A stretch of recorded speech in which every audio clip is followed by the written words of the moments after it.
I'm going to say something which is going to get me a lot of hate, but I think it needs to be said. This weekend, I had dinner with a lot of HR leaders, and their perspective is very different. I know we all ridicule HR. A lot of us think they just do rangolis and they cheat candidates in their salaries. And maybe some of it is true, but probably that's not the whole truth.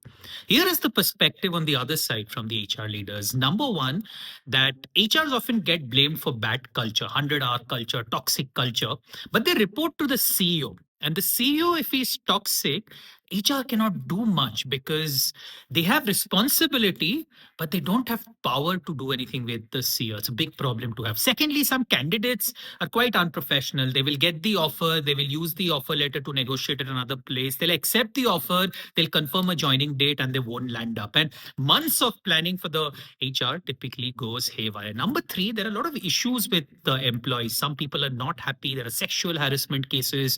There are extreme cases that need to be handled. So one of them was narrating how one employee lady who was disturbed, she went to the VP's room and started tearing her clothes to get the VP into trouble.